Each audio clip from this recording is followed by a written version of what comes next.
Welcome to Fundamentals of Artificial Intelligence. We are in the last week of our course. Today we look at reinforcement learning. Having looked at supervised learning, which covers learning under labeled data, and unsupervised learning, which is about finding structures underlying the data without any supervision. We look at the third category of machine learning, which is learning based on rewards that the agent derives from the environment based on his actions. This lecture today on reinforcement learning is to be seen as a continuation of our lectures on decision making, particularly the sequential decision problem and the lecture on making complex decisions.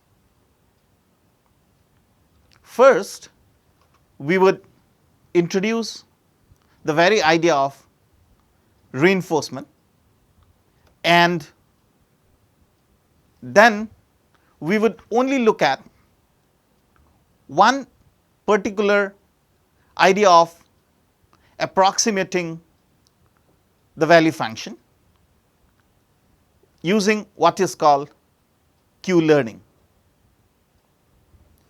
Now, if you recall from our very first discussion on machine learning, we had seen that reinforcement learning involves learning action to maximize payoff. And reinforcement learning is where the data are in the form of sequence of actions, observations, and rewards, and the learner learns how to take actions to interact in a specific environment so as to maximize the specified rewards. In reinforcement learning, the information available for training is actually intermediate. It is in between supervised and unsupervised learning. So instead of training examples that indicate the correct output for a given input, the training data are assumed to provide an indication as to whether an action is correct or not. And in reinforcement learning, we have an agent which picks up an action and derives a reward from the environment. And based on the payoff, his concept of which actions to prefer is formulated or reinforced. Now, reinforcement learning is more general than supervised or unsupervised learning. You learn from interaction with the environment to achieve a goal. In the standard reinforcement learning model, an agent needs to interact with the environment, as we have seen in the previous slide. Thereafter, this interaction takes the form of the agent sensing the environment and based on this sensory input, choosing an action to perform in the environment. This action that he performs in the environment changes the environment in some manner, and this change is communicated to the agent again through a scalar reinforcement signal, which is called the reward. Thereafter, we enter the next state, which is at t plus 1. Learning is based on the reward hypothesis. That is, all goals can be described by maximization of expected cumulative rewards. Now, we have introduced this idea of what is a Markov decision process, or what is a partially observable Markov decision problem while we were discussing sequential decision making. And therefore, here we will only quickly introduce the components of a RL agent. A reinforcement agent may include one or more of these components. It contains something called a policy, which is the agent's behavior function, and then we have a value function, which is about how good is each state and or action, and then we have a model, which is the agent's representation of the environment. A policy is the agent's behavior. It is a map from state to action. So, you could have certain things which are deterministic, leading to a deterministic policy, or you could have a stochastic policy. This we have covered in our lecture on sequential decision problems, and while we were discussing making complex decisions. The value function, if you recall, is a prediction of future reward. So, it is used to evaluate the goodness or badness of states, and therefore to select between actions. And a model is one which predicts what the environment will do next. So, there would be predictions of the next state, or there could be predictions of the next reward. We will more closely look at rather the elements of a reinforcement learning problem. So, by this time you may have come to the realization that reinforcement learning involves an agent, environment, an action, and some feedback from the environment. So, the elements of a reinforcement learning problem include the environment. Every reinforcement learning system actually learns a mapping from situation to actions by trial and error interaction with a dynamic environment.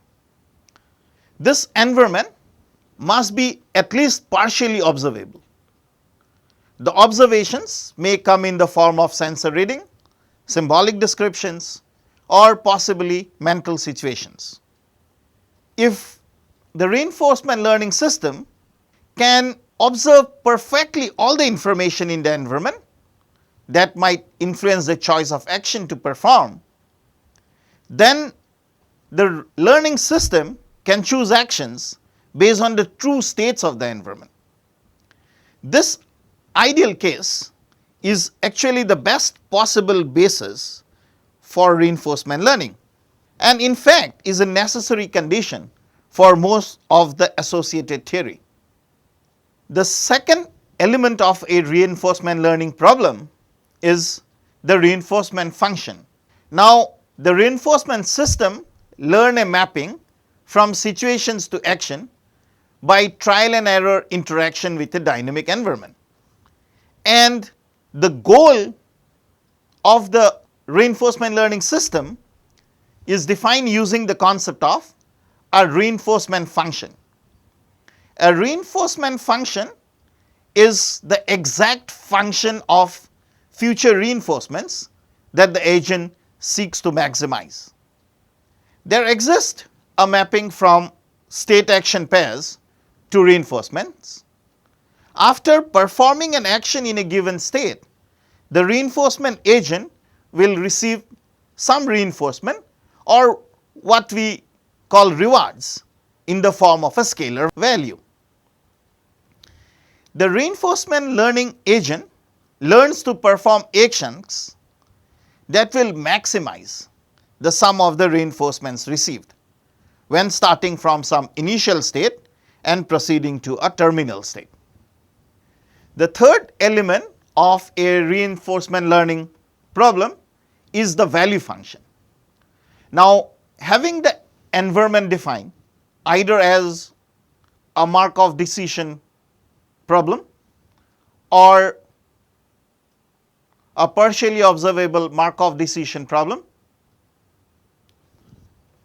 and the reinforcement function defined as well, the question now is how the agent learns to choose good actions. A policy determines which action should be performed in a state. A policy, if you recall, is a mapping from states to actions, and the value of a state is defined as the sum of reinforcements received when starting in that state and following some fixed policy to a terminal state. The optimal policy would be the mapping from states to action that maximizes the sum of the reinforcements, and the value of a state is dependent upon the policy. Now, the value function is a mapping from the state to state values and can be approximated using any type of function approximator. So, people have used multi-layered perceptron, memory based systems, radial basis functions or lookup tables for the value function approximation. Let us take a moment and look at more closely the reinforcement function, for it is the reinforcement function that tells us how the agent proceeds further in an environment that he does not know anything about. There are at least 3 noteworthy classes often used to construct reinforcement function that properly define the desired goals. The first of them is the pure delayed reward and avoidance problem. In pure delayed reward class of functions, the reinforcements are all 0 except at the terminal state. That is, you get the reward only at the terminal state. So, the sign of the scalar reinforcement at the terminal state indicates whether the terminal state is a goal state, that is you get a positive reward, or a state that should be avoided and you get a penalty. Now, here is an example of a pure delayed reward reinforcement function. A standard cart pole or inverted pendulum problem is often one where we would use a pure delayed reward and avoidance. Here a cart supporting a hinge inverted pendulum is placed on a finite track, and the goal of the reinforcement learning agent is to learn to balance the pendulum in an upright position without hitting the end of the track. So, the state is the dynamic state of the cart pull system. 2 actions are available to the agent in each state. Either it can move the cart left or move the cart right.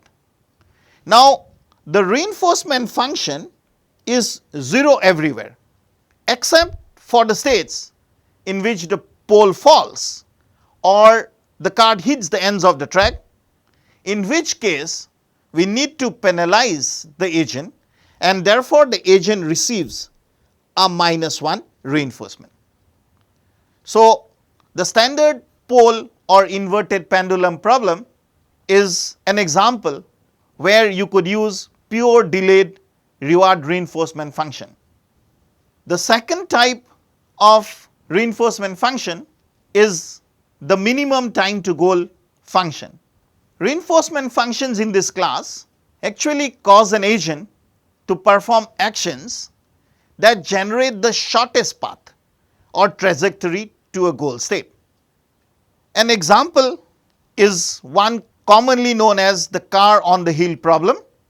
Now, Here the problem is defined as that of a stationary car being positioned between two steep inclines.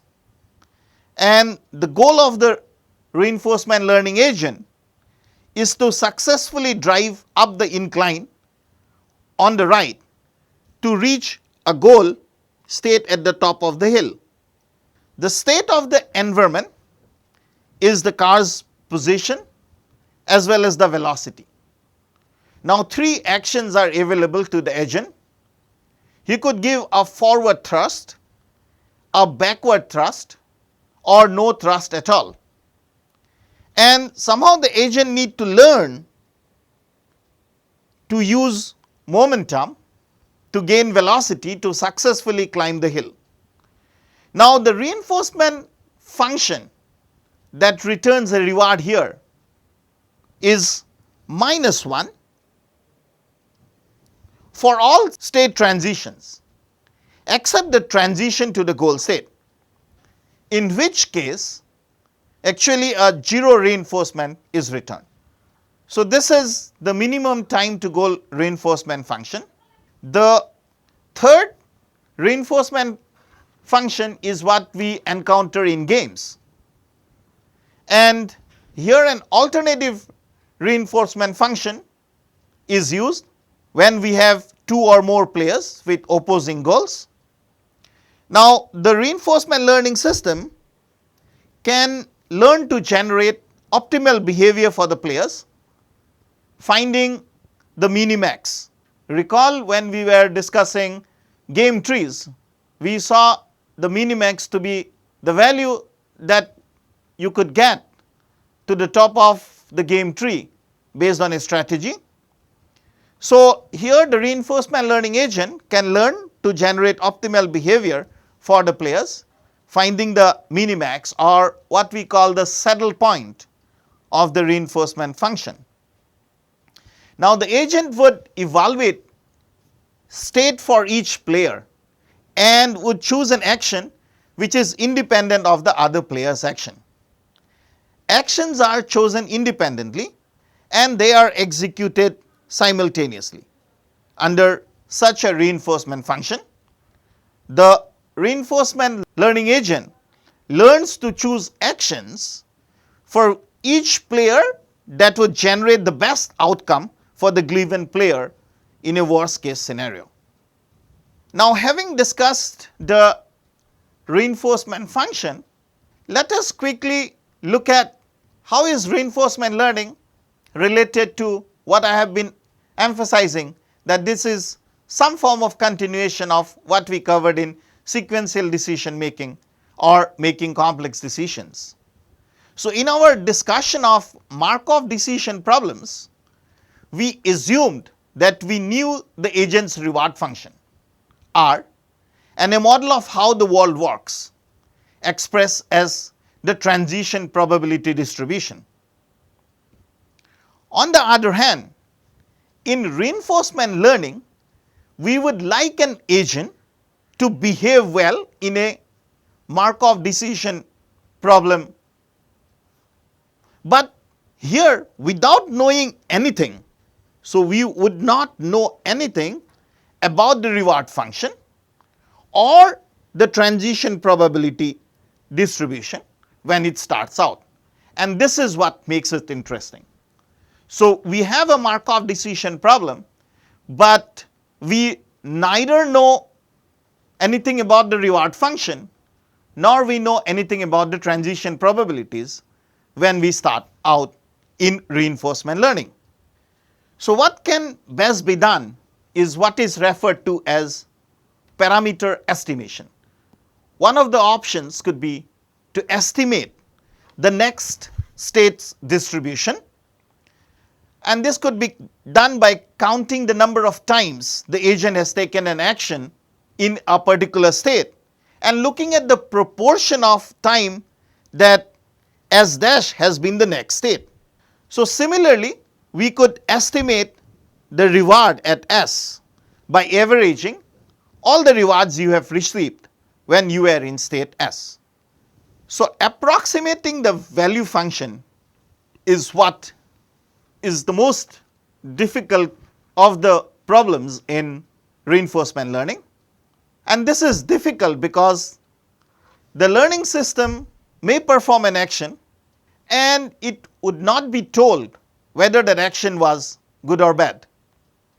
Initially, the approximation of the optimal value function is poor. In other words, the mapping from states to state values would not be valid at all. The primary objective of learning is to find the correct mapping. And once this is completed, the optimal policy can easily be executed. So here we would today look at Q-learning, which is an algorithm of finding a mapping from state action pairs to values, and this is one of the most successful approaches to reinforcement learning. Here, one thing to take note of before I proceed to discuss Q-learning is the very fact that the very idea of introducing these final 3 lectures in machine learning on reinforcement learning, thereafter learning in neural networks, and finally some introduction to deep learning is with the view to give an exposure to these topics rather than mathematical rigor. For the interested ones, we would suggest that they would look up the books that I have referred to in my first lecture on machine learning. So here we will give you the very fundamental idea of Q-learning and see how reinforcement learning happens. Q-learning is about getting to the mapping, but then what is so problematic about value iteration? Let us try to understand that before we move to Q-learning. So deterministic Markov decision process, the state transitions are deterministic. So if I have an action performed in state xt and it always transitions to the same successor state xt1. Now in a non-deterministic Markov decision process, a probability distribution function defines a set of potential successor states for a given action in a given state. If the Markov decision process is non-deterministic, then value iteration requires that we find the action that returns the maximum expected value. Now this could involve the sum of the reinforcement and the integral over all possible successor states for the given action. Theoretically, such a value iteration is possible in the context of non-deterministic Markov decision problems. However, it is computationally impossible to calculate the necessary integrals without aided knowledge or some degree of modifications. Q-learning solves the problem of having to take the maximum over a set of integrals. Rather than finding a mapping from state to state values as done in value iteration, Q-learning finds a mapping from state action pairs to Q values. So these values that I get from state action pairs, these are called the Q values. So Q value is in fact the sum of the reinforcements received when performing the associated action and then following the given policy thereafter. The Q function is actually the expected discounted future reward for starting in state S, taking action A and continuing optimally thereafter. That is, we have some way of choosing actions. So we are now going to focus on finding a way to estimate the value function directly, and that is done by the Q function. So the Q value of being in state S and taking action A is the immediate reward RS plus the discounted expected value of the future. So, we get the expected value of the future by taking an expectation over all possible next states. In each state, we need to know the value of behaving optimally. We can get that by choosing in each state the action that maximizes this value of Q. So, what actually we have done here is replaced the very essence of getting to the value function by getting to a value which is referred to as the Q value. So, if you know Q star, the optimal Q, then it is easy to compute the optimal action in a state. Take the action that gives the largest Q value in that state, and recall when using optimal value and the value function, it required the knowledge of the transition probabilities to compute the optimal action. So, computing optimal action in Q learning is considerably simpler, and it will be effective when the model is not explicitly known. So, Q learning, which estimates the optimal Q function directly without estimating the transition probabilities, lets us find the best way to behave in a given environment. And the learning algorithm deals with individual pieces of experience with the world. So, one piece of experience is a set of the current state S, the chosen action A, the reward R, and the next state S prime. So, each piece of experience will be folded into the Q values, and then they would not be used again. So, here is the Q learning algorithm. I have a piece of experience in the world which is state S, action A, reward R, and the next state S prime, and I initialize arbitrarily. So, as in value iteration, we initialize the Q function arbitrarily. So, 0 is usually a reasonable starting point, and thereafter each experience you update Q. So, here when you update Q, the basic form of the update looks like this. The parameter alpha that we have here is called the learning rate, and it is usually something like 0.1. So, we update our estimate of Q to be most like our old value of Q, but adding in a new term that depends on R and the new state, which is S prime.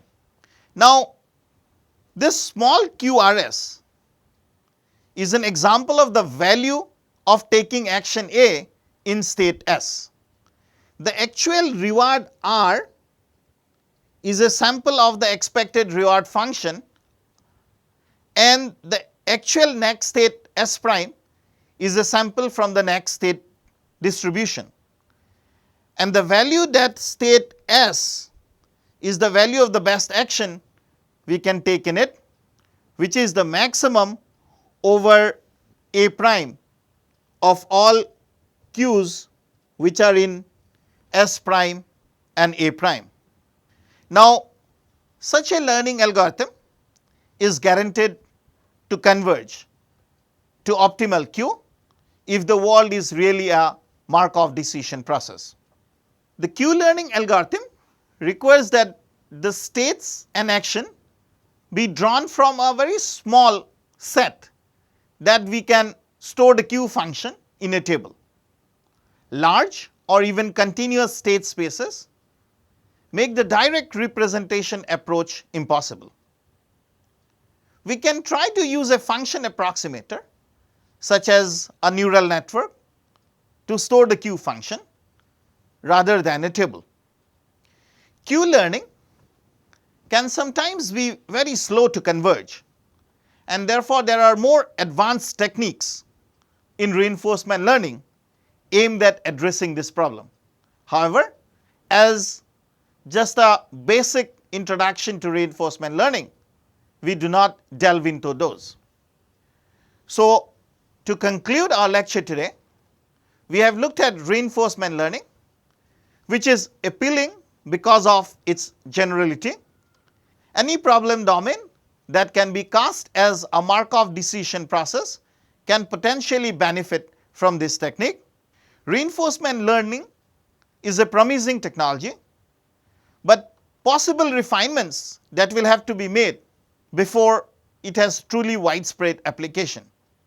2 points to take note of before we sign off is that reinforcement learning is an extension of classical dynamic programming in that it greatly enlarges the set of problems that can practically be solved.